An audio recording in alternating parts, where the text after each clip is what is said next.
People, it's that time. I'm looking forward to this one. Been waiting for this man to come through and talk boxing for a very, very long time. And he's here. Base the Kid is in the building. Before we start, I need a favor. I need a favor from me to you. I need you to go on to Base the Kid's YouTube channel. Hit that subscribe button. The link is in the description. Easy to do. Base, firstly, thanks for coming down. I appreciate it, man. Thank you for having me. No, big fan of what you do, man. Big fan. You've been following the channel for a couple of years. You started your own channel as well, which is never easy, especially at the beginning. It's always the hardest thing to do. So keep on going, brother. Thank you. All right, let's get straight to it. Cool. Joshua Buatsi. Oof. Exactly. That's my reaction to this news as well. You were there. Yeah. You were at the press conference. Where was it? It was in Croydon, Box Park. Okay. They kept it around these sides as well, yeah?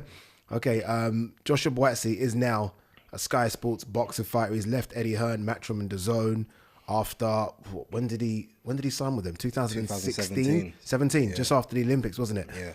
So he's been there a long time, 5-6 years, on the cusp of a world title shot, hasn't happened, and he's decided that the place to get everything he wants is with boxer. Right or wrong?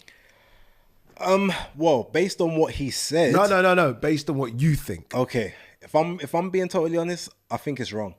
From the perspective of all the opportunities for, if it is world titles you're after, they are on DAZN, they are on Top Rank. To a lesser extent, you can maybe say that Queensbury, because Queensbury and Top Rank have got the tight relationship. Yeah, okay, Sky do work with Top Rank every now and again, but realistically, that's Top Rank giving Sky their content, but not taking Sky. So they might not do that same trade-off. Whereas at DAZN, you've got one of the champions there, and you've got a plethora of contenders that you can, have big fights with. On Sky, all that's there is Aziz, and as great as I think Aziz is, that's European. That's literally what you've got there. There's nothing else that you can get unless you go mandatory and force a mandatory position. Can you do that? That's the question. Yeah, the Aziz fight for me, and look, again, we know Aziz. I love Aziz. I always talk about him a lot on this channel, that he needs a push, and finally it looks like he's getting that push. But the Aziz fight for me is exactly the same level. Some might even say a step backwards. I think same level as the Craig Richards fight. Yeah, it's there. And look, we don't know what people get offered. We don't know what money's in someone's pocket. Sky might have come with an astronomical fee. And I've always said, go and get your money. It's a dangerous sport. You're not in the sport for a long time. Go get your money. But I'm with you. I don't see how it makes sense. The two biggest names in the light heavyweight division are Bivol, and the other one, believe it or not, it's not a light heavyweight, Canelo. Yeah. That's the two biggest names, and they're over there. The other one, Callum Smith, in and around there as well. It just doesn't make sense for me. I look at the Callum Smith one as a massive domestic fight that could happen. Again, we know he was offered the Bivol fight for whatever reason. Maybe it'd be money, or I think he said caveats in terms of, if I sign the Bivol fight, I have to sign another 2 or 3 fight deal. That's standard, isn't it? Yeah. I don't expect Eddie to sign you up to the Bivol fight and then you win the belt and potentially go somewhere else. He's going to want to hold you down for a couple. But I just found it strange. I remember when Okoli went, I said, good on Okoli, because Matchroom don't have all the cruiserweights. Yeah. So it makes sense. Okoli, go over there and find those cruiserweights, because Matchroom have none. Bradis is not there. You can go and find it. This one, I just kind of felt like, was a bit weird. I just found it weird. It don't make sense to me. I love Buatsi. Yeah. And I want Buatsi to go out and get what he needs to get. But it doesn't make sense. And then he started having a little dig about, I want to fight somewhere where eyeballs are on the sport. And I'm like, Canelo don't say that.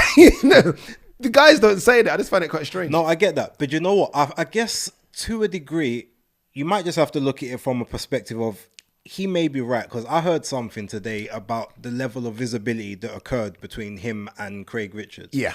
And to me, that was a great fight. And from the rumor I heard on the numbers that it done, or that watched it live, it's like, okay, I can kind of understand why if you go to Sky, you're at least going to get 10 times that number, even if, and the number isn't even a great one. Does that number equate to bigger numbers in his pocket? Is that what we're saying? Because if it's a case of 1 million watch me on Sky and I get paid £1 million, or 20,000 watch me on DAZN and I get paid £1 million, if the number watching equates to more money in his pocket, I get it.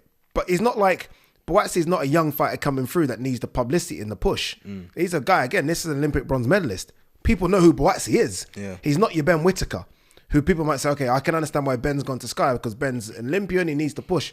Buatsi don't need, we all know who, people in boxing know who Buatsi is. Yeah, I mean, I think, look, with regards to this, I kind of see both sides. Like, to me, DAZN was the place because they got the fighters. If not DAZN, maybe you do Queensbury. Yeah. But I can see what you're saying. If you get the same amount of money and 100 times the visibility on Sky than you do on DAZN, then it kind of makes sense, because then that should then trickle to more money down the line, because you get to build adverts, endorsements, build a bigger brand. Yeah. More people see you, more casuals invested in you, and you may then even tempt some of the champions to come fight you, because now they get to be on a big platform as well. And if DAZN isn't as big just in the UK as maybe we think it is, then maybe that's what they're doing. And okay, if you are a Buatsi, we all are Buatsi fans.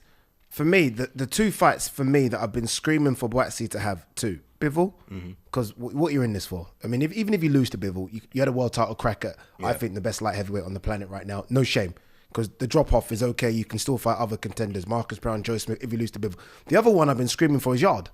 Yeah. Everyone, every man in his dog, no one, let's be brutal, nobody has said, I can't wait to see Buatsi Aziz.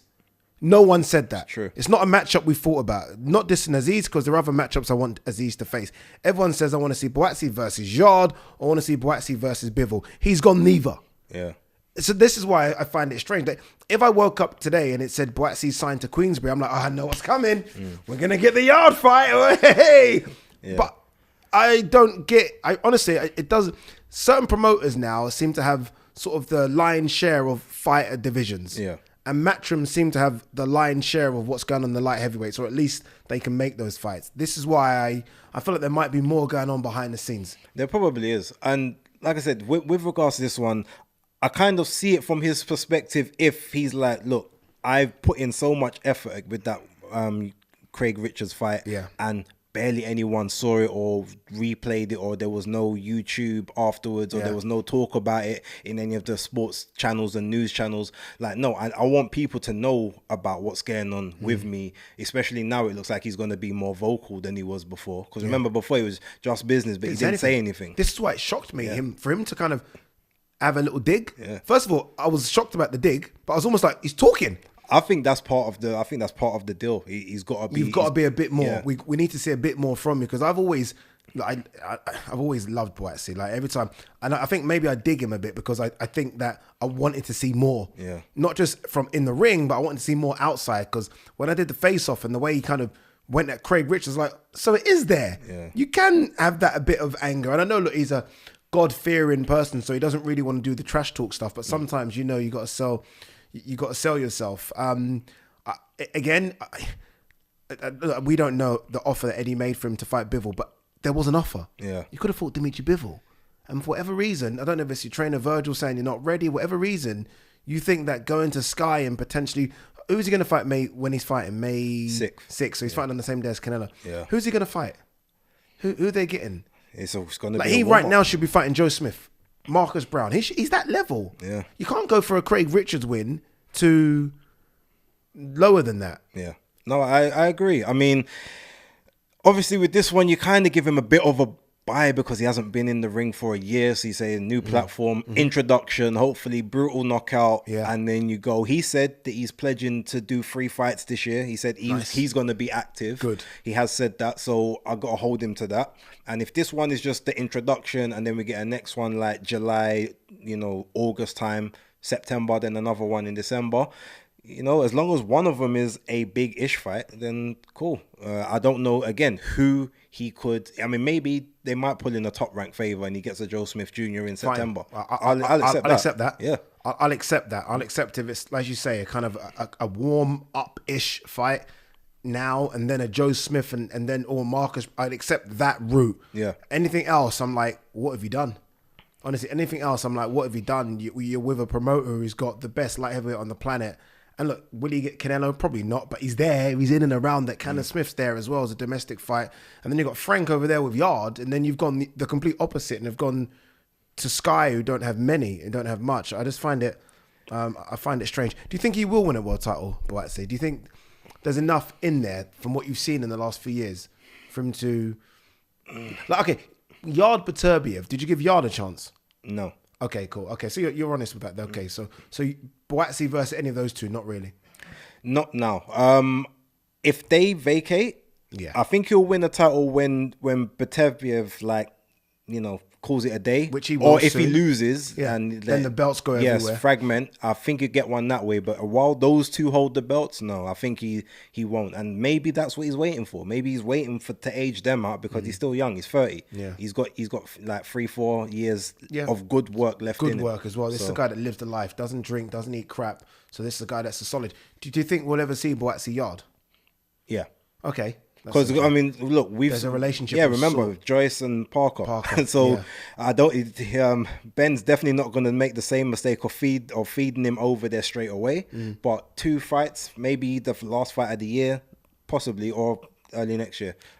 Finally, on this, do you think there is? Look, we've spoken about the negatives, I guess, with Buatsi going, but from a DAZN standpoint, and it's funny because I actually reached out to someone at DAZN. I was like, "Yo, should we be panicking right now? Because people are leaving this ship." Do you think there is an element of why all this British talent leaving us? I mean, for whatever reason, like DAZN came in as the powerhouse, right? The number one broadcaster for British boxing, because we all thought Sky was going to collapse when Eddie left. Yeah. And now all of a sudden, the last 8 months, Liam Smith has gone and he's headlined on Sky. Chris Billam-Smith has gone, he's headlined on Sky. Lawrence Okone's about to headline. Joshua Buatsi's gonna headline. So it's not like people are leaving that aren't headline. These guys are headlining in big fights. Should me as a DAZN worker be a bit worried? I think now, yes. Before, I don't think so, because prior to Chris Billam-Smith, everyone that kind of left was towards the back end of their Eddie career. didn't really care. Yeah, they just needed exposure, like 1 or 2 last paydays, and all the new guys, like the new crop, getting built up, and you're going to bring them along, and you're going to have the eyes gravitate towards them sooner or later. Now, though, you've got those people that are still in the prime, and they're leaving for whatever reason it might be, and it's like, okay, well, who are they being replaced by? Yeah. You might get a couple of caught up and coming stars now, but again, I think you said it the other day, like they was making a big thing about Dalton Smith re-signing. It's like, but he's the British champion. How is that big news? Not in disrespect to Dalton Smith, he's a good fighter. I said it, but like that's not who we should be putting up a big announcement for. Oh, he's re-signed, multi-fight deal. Like, and the scary thing about the Dalton Smith thing, and I guess we'll end on this bit, is that obviously he went to speak to Sky. Yeah. So, I mean, Eddie was like very excited to sign him because obviously he went to speak to Sky, got money. I think Sky, it's weird. It's almost like Sky, they haven't got anyone else apart from these ex-DAZN. It's almost like they're just making a concerted effort to take DAZN fighters they've only. not gone to Queensbury. No Queensbury, no Wasserman. It's almost like they said, oh, okay, Eddie, you think this is going to work out? No Hennessy, nothing. We're going to sign him, her. It's very strange, very strange. Base, I appreciate coming down. Thank you very much. Remember, as always, hit that subscribe button, like and share the videos as well. And as I say, do me a favor, please. Base's YouTube channel the link is in the description. Make sure you subscribe. We're trying to get him to 1,000 subscribers. He deserves it because his channel does put out good content, and it's content regularly as well. So you guys want your boxing fix? That's your man. You go and see. Obviously me first, but then Base after. I'll take that.